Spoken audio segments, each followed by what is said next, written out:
Ticket రేట్లు తగ్గించారు, అయినా సరే హిట్ అయింది. కానీ ఇప్పుడు టికెట్ రేట్లు పెంచారు. అంటే ఆ రోజు టికెట్లు రేట్లు తగ్గిస్తే నిరుత్సాహపడాల, ఈరోజు టికెట్ రేట్లు పెరిగితే కూడా ఆనందించట్ల.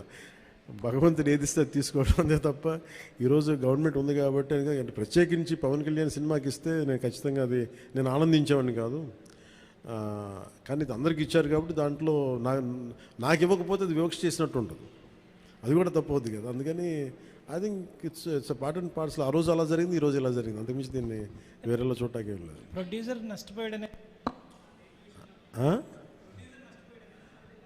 దేనికి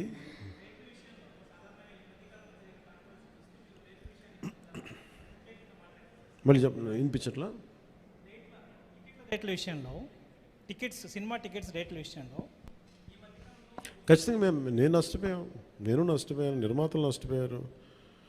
ఒక ₹5 రావాల్సిన చోట రూపాయి వస్తే దట్స్ ఓకే అనుకున్నాం.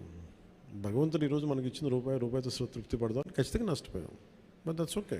ఎందుకంటే వాళ్ళు వచ్చిన సంస్కృతి ఎలాంటిది, ప్రత్యర్థి కోపం ఉంటే చీని చెట్లు నరిగేయటం, బత్తాయి చెట్లు నరిగేయటం ఆలోచన విధానం. అలాంటి వాళ్ళకి